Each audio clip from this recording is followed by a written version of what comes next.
Hello bookworms! Today I'm going to be doing my November wrap-up video. I read a total of 10 books in November, so I'm pretty proud of myself, especially considering that I did not read like at all the weekend of Thanksgiving because I was just so busy with all of the family things. So I'm pretty pleased. I had a mixed reading month. There were a couple books that I really loved, a couple books that I was a little bit disappointed in, and a couple of books that were middle of the road. So here we go. The first book that I read is A Reaper at the Gates by Sabaa Tahir. This is the third book in the An Ember in the Ashes series, and it was one of my most anticipated books of the year. I truly loved books 1 and 2 in the series, and I don't want to give a synopsis of it because it is the third book, so I don't want to spoil anything, but I will say that I was disappointed in this one. Without spoiling anything, it is partially my own fault. There was a really large time gap between books 2 and 3. There was something that I thought had been revealed in an earlier book, but it was just something that I had as a theory. So when the actual reveal came around in this book, and I think that was like supposed to be a big twist, and when you were supposed to be like, what? The whole book, I was like, wait, I already knew that. Didn't we already know that? And I even texted a friend and was like, wait, I thought that we knew this. And she was like, no, we didn't. We just found out that it's like true. And I was like, oh man. I still love the characters. I still definitely plan to continue on and read the fourth book in the series. And overall, I think that the story concept and the execution has been very strong. I think Sabaa really excels at the pacing in the series. It's told from 3 different character perspectives, and almost every chapter ends on some type of cliffhanger. So you end up ending the chapter and being like, oh no, I want to know what's going to happen to that character. And then you go into the next one and you're like, oh yeah, I was really invested in this story too, and then that ends and you're like, wait, what's gonna happen there? So it kind of just really keeps you reading and keeps you moving along because it's so like, I would say it's like compulsively readable. It's not that I like disliked the book. I definitely did enjoy it overall, but I was disappointed because I wanted more out of it, and I did feel like this third book was a lot of setup for the fourth and final book. It's so hard to explain because I read it pretty quickly. I enjoyed what I was reading, but there just like felt like there was something missing for me that I had loved from the first 2 books. So I ended up giving this one 3.5 stars. Next, I read The Lying Woods by Ashley Alston. This was another one of my most anticipated books of the year because I really loved Ashley's This Is Our Story, and I had very high expectations for this book, and I'm so pleased to say that they far surpassed my expectations.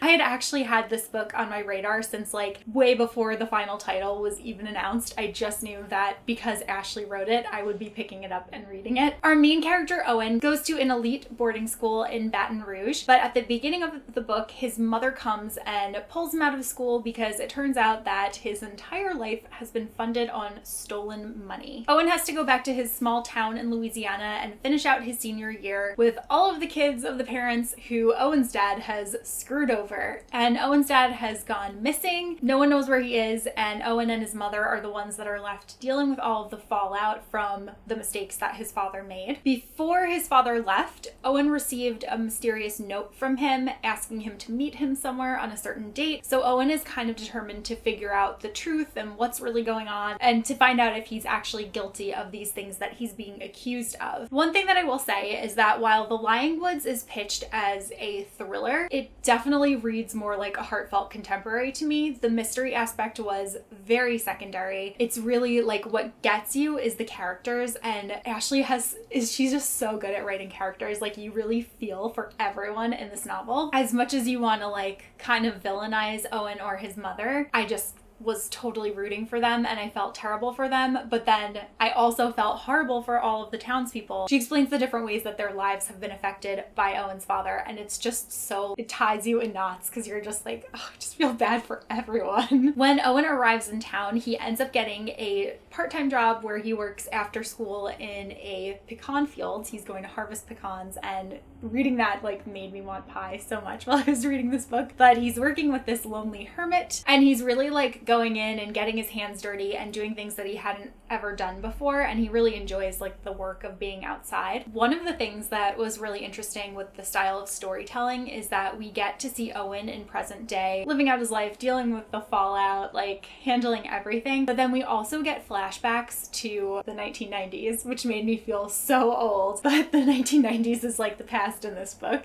And we get to see Owen's father, and Owen's father actually also worked at that same pecan field. So we get his perspective of things, and then we get Owen's perspective, and I cried. I'm honestly just so happy that this book like surpassed my expectations by so much. I really loved it. It's definitely one of my favorites of the year, like without question. I've already made both Alexa and Jane read it, and they both loved it also, so that makes me very, very happy. I am going to be telling you guys to read this one for a very long time because it is a new favorite, and this one, if you can't already tell, got 5 out of 5 stars. Next, I picked up Starry Eyes by Jen Bennett, and I have to say that earlier this year, I feel like I kind of went through like a reading midlife crisis, and I was worried that I had grown out of YA contemporary. But then I heard Jane from It's Jane Lindsay rave about this book in one of her recent wrap-ups, and I was like, oh, you're making me want to give this story a shot. So I picked it up. I loved it. Like, this kind of rekindled my love with contemporary, and yeah, I've just been enjoying them so much. So it follows ex-best friends turned sworn enemies, Zori and Lennon. Their families are basically the modern day equivalent of the California Montagues and Capulets, so major rivalry going on right there. They have stores that are right next to each other. One of Zori's parents is an acupuncturist, and the other one is a masseuse.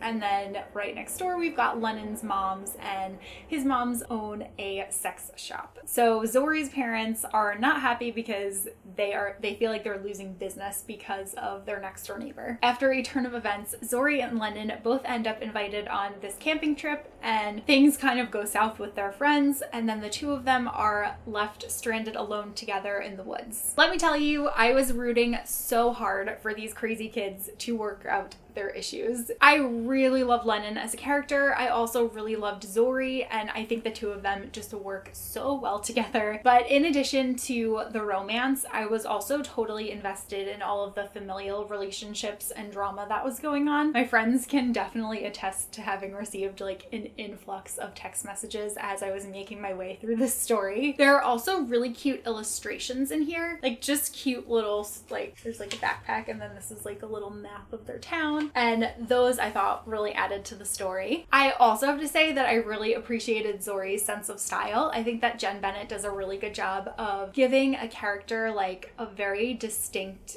fashion sense without making their fashion sense into their identity, but it like really helps you get to know them and to be able to picture them better. Zori and I both share a penchant for plaid, but I just found this to be such an enjoyable read. I could not put it down. All that I wanted to do was read this. Anytime that I had to like go anywhere and do something in real life, I was like, I just want to go back home and keep reading this book. Things really tended to kind of explode at the end, and some storylines went in a direction that I was not expecting. I cried during this book too. I don't know what's happening to me. I'm just turning into like a sap or something, but I really, really loved this one, and I was basically kicking myself for not having read this earlier on in the year. I don't know what I was waiting for, but I seriously just love this one so much, and I actually really liked it more than Alex approximately. And I gave this one 5 out of 5 stars. Next, I read Siege and Storm by Leigh Bardugo. I have to say, I really loved this. I was very pleased because I had very lukewarm feelings toward Shadow and Bone. So I kind of thought that the Grisha trilogy might just not be for me. I really loved Six of Crows and Cricket Kingdom, but I just like never got into Shadow and Bone. But then with the new Nikolai book coming out, I was like, I do really want to read King of Scars. So I decided to go and like give it a shot, try reading Siege and Storm. And I'm so glad that I did because like I said, I ended up really loving it. And holy cow, Nikolai is like my favorite character ever. He's definitely my favorite in this series. Like I love him so very much. He is just the best. I definitely don't ship Alina with him. I just really like him himself. I'm pretty sure that everyone already knows what the Grisha trilogy is about, since I am like one of the last people on the face of the earth to actually complete it. And this actually made me interested in going back and rereading Six of Crows and Crooked Kingdom once I finished reading the Grisha trilogy, because I know that there were Easter eggs, especially in Crooked Kingdom, that I missed out on having not read these books, and I really love those. So that's something that I need to do. Again, this is a second book in a series, so it's one that I can't really give a synopsis for, but I don't think that anyone really needs it at this point. So just know that overall, I really loved this book. I feel like this really got me hooked on the Grisha series, and I really love Nikolai. I'm just so here for him, and I'm definitely reading Ronin Rising, and then I'm definitely reading King of Scars, and I'm so excited to be on this like Nikolai hype train. Oh, the one thing that I will say is that I still don't get the fascination with the Darkling. In the first book, I was like, oh yeah, cool, he's kind of interesting, and now I'm like, no, he's just bad. Like, I just don't like him. He's not a good person. I don't know why people ship him with Alina. That's probably controversial, but I just don't like him. I also don't super love Mal. Like, I don't really ship him with her either, but yeah, I don't know. I just not a Darkling fan. So I ended up giving this one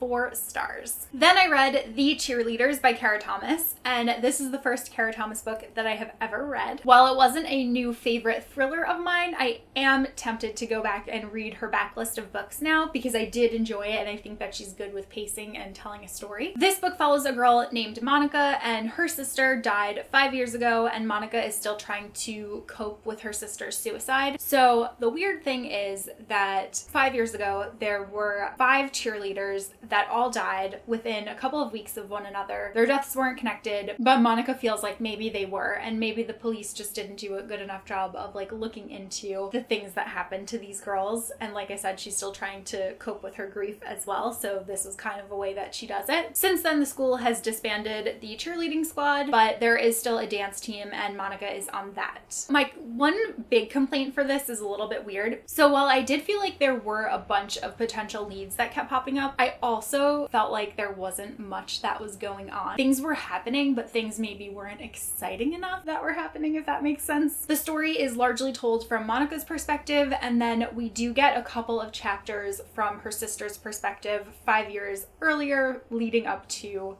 the deaths. The Cheerleaders definitely touched upon some very heavy-hitting topics that I was not really expecting to be in here. I also enjoyed Kara Thomas's writing. I think that helped keep me hooked. That and like the potential mystery of finding out if there could be a connection between the cheerleaders' deaths. Things definitely did not come together in exactly the way that I was expecting. There was like a big portion of it that I feel like I guessed pretty early on, and then there was another thing that kind of threw me that I hadn't seen coming. Another one of my complaints with that is because I feel like there was a character that was in here. It made it easy for me to guess something about this character because I felt like they weren't an integral part of the story. Then I was just like, well, why would they be here unless there was some kind of involvement in something that went on? That was the most cryptic way to explain that ever. I'm sorry. So I ended up giving this one 3.5 stars. Next, I read Wondersmith by Jessica Townsend. This is the second book in the Nevermore series. I never really got into middle grade. I wasn't a very big middle grade fan, but this has made me want to give so many middle grade series a shot because I just love this one so much and the way that it makes me feel. So again, this is the second book in a series, so it's another one that I don't really want to give a synopsis for because I don't want to spoil anything if you haven't read the first book. But we follow our main character, Morrigan Crow, and Morrigan has been told that she is like bad luck for pretty much her entire life. She was very much mistreated by the people that she grew up with, but she gets swept away by a mysterious man named Jupiter North, and he takes her to the land of Nevermore, and he helps her complete trials to get inducted into the Wondrous Society. And this is our second story that picks up right when the first one lets off. I would say that the second book is just as magical as the first one. It was really nice to get the opportunity to see more of the inner workings of the world of Nevermore, and it was just as magical. I really love the crew at the Decalion. I really love Finestra the Magnificat. I really love Frank the event planner planning vampire. I really just think it's such a fun group of eclectic characters. In Wondersmith, there is a blackmail situation that's going on while Morrigan is trying to come to terms with her new identity. And honestly, everything about this story was just so heartfelt and sweet, and like it made me feel so good and so happy to read this. I really loved the way that everything wrapped up in this book, and I'm really hoping that this will be a very, very long running series because I am just so here for it. And I ended up giving this one 5 out of 5 stars. Next, I read Everlist by Sarah Holland, and this is the first book in a young adult fantasy, I believe, duology. I ended up picking this one up because I was really intrigued by the premise of the story. Sorry about that glare on the cover. I keep trying to hold it so that there won't be any glare. So in this book, time is currency, and the wealthiest people in this world have the most amount of time. They basically bleed time from the poorer people and they tax them heavily, and that's how they end up having like centuries to live, while the poor people are lucky if they make it like 30 or 40 years. We follow our main character named Jules Ember, and her father used to reside at Everlist, which is like pretty much the palace where the wealthy people live. Her father was a blacksmith there, but one night there was a near fatal accident, and it caused the two of them to flee and to leave their old identities behind and to kind of build a new life outside of Everlist where nobody would try to find them or recognize them. Unfortunately, Jules's dad is running out of time. Their debts have kind of piled up, but Jules has just turned 17, which means that she's officially an adult, so they're able to bleed time from her. So she accepts a job at Everlist in order to try to get more time to save her father, but her father is not happy about it. He does not want her to go back there, and he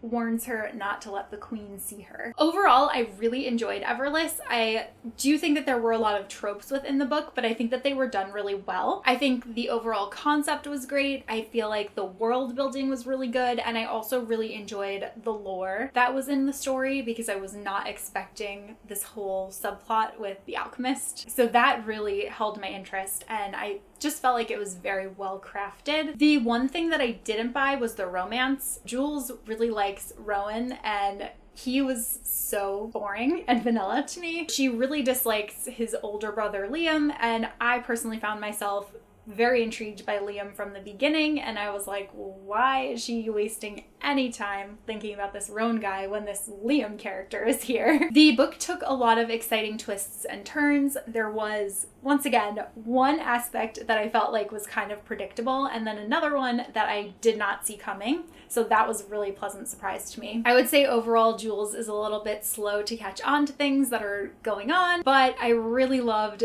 the world of Everlist. I really loved being inside that like beautiful palace. And I also feel like the slight time manipulation was written very well. I'm really looking forward to reading Evermore. That's coming out in a few short weeks. It's pretty impressive that she has both of these books come out within 2018. Like, that's amazing. But I really enjoyed it, like way more than I was expecting to, and I gave this one 4 stars. Then I read Little White Lies by Jennifer Lynn Barnes. This is the new book in the Debutante series, and it follows a girl named Sawyer who is a mechanic, and she grew up being raised by her single mother. But one day her very wealthy grandmother shows up at her apartment, and she offers Sawyer $500,000 for college if Sawyer agrees to come and live with her and be introduced into high society during the upcoming debutante season. Sawyer is pretty hesitant until she realizes that this is like the perfect opportunity for her to be able to find out the truth about who her father really is. So one of the comp titles for this book is Gilmore Girls, and I honestly could not agree more. Sawyer is very much like Lorelai. She has that very quick talking, full of quips attitude, and the way that she shocks people in high society is extremely entertaining. But I really loved Lillian Taft, who is Sawyer's grandmother. I could not read a scene with Lillian in it without picturing Emily Gilmore, who is my favorite character on Gilmore Girls. I'm also pretty much a sucker for anything that takes place in high society and like with debutantes and stuff, so I found it to be really enjoyable. I felt like it was pretty quick paced. I never wanted to put it down. I thought that it was really funny, and that really held my interest. But one of the things that I have to say that I enjoyed the most, which I was not expecting, was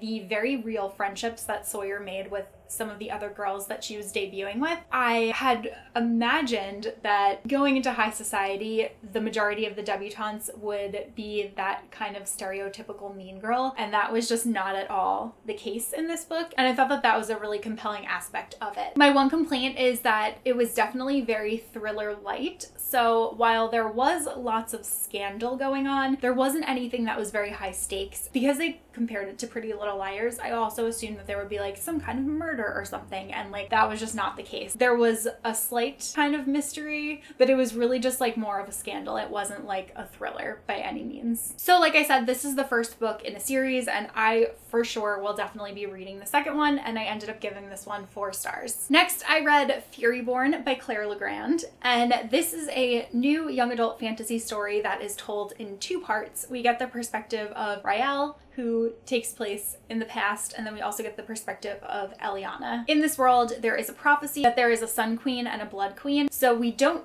actually know which one is the Sun Queen and which one is the Blood Queen, but in the past with Rael, she ends up using powers to save one of her friends, which implicates her as one of the potential people in the prophecy. So she has to endure a series of trials in order to prove that she's actually the Sun Queen and not the Blood Queen. And then in the future, we're in a kind of like militaristic, dystopian-esque world. Things are not going well for this empire, so Eliana, she actually teams up with a rebel captain after the disappearance of her mother, and while she is going about, she is learning more about what's actually going on in the empire, and she's also learning more about herself. There's also an ages-old war that's going on, and the 2 stories of the girls end up intertwining. I really wanted to love Furyborn because it sounds like such an epic fantasy story, but sadly I just felt kind of ambivalent about it. It's a very solid story, and the dual perspectives are interesting, but I really found myself way more drawn to Rael's chapters than to Eliana's chapters. Once I would finish a Rael chapter and put the book down, I didn't really feel motivated to pick it back up, knowing that I would be getting Eliana's perspective. I also think that I just wasn't able to truly get into the writing style. Like, it just wasn't hooking me the way that I had been expecting it to. And honestly, like, while I was reading, I kept thinking to myself, like, this is such a cool story. Why don't I love it more than I do? Like, it just wasn't clicking for me. As of now, I am planning on continuing and reading Kingsbane because I am curious where it's going to go after the ending of the book. We'll see how I feel about that one, and that will determine whether I read the third one, but I ended up giving this one 3 stars. And then my last read of the month, which I actually finished this morning before filming this video, was Grim Lovelies by Megan Shepherd. I had been really looking forward to reading this one, particularly because it is set in Paris, and I have to say that it totally delivered and I really enjoyed it. We follow our main character named Anouk, and she is a beastie. So she is an animal that's been enchanted into human form, and her and 4 other characters are all in the same situation. They are pretty much enslaved to their mistress, who is a witch, but when their mistress turns up murdered, the 5 of them only have 24 hours before they will turn back into their animal form, but they want to go and search and find a witch who can help them to make the enchantment permanent so that they will stay human. One of the things that I really loved in this book was that there was so much mention of high fashion. I especially loved when they were talking about the Birkin bag, and I also really loved the outfit that Anouk picks out at the department store. It was like so Parisian and beautiful, and I was like, where can I get myself an outfit like this? I also really loved all of the mention of baking and pastries and just cute little cafes within Paris. Like, that just spoke to my heart. I seriously just ate this story up. I think that the hierarchy of the world was really compelling. The stakes felt extremely high as the enchantment was wearing away, and I also really loved the scenes at Madame Vola's house and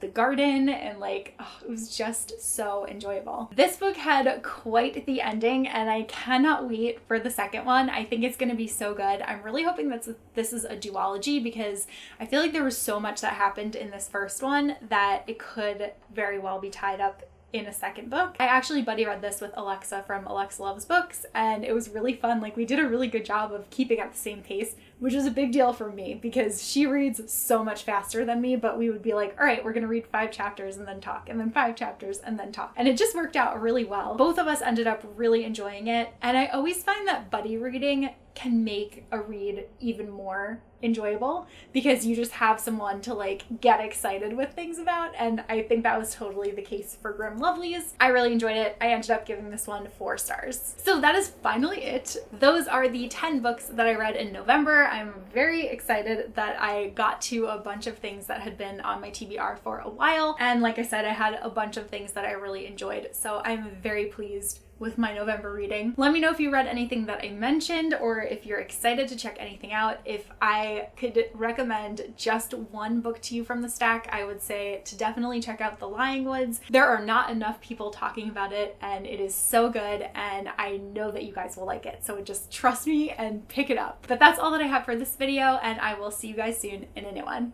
Bye!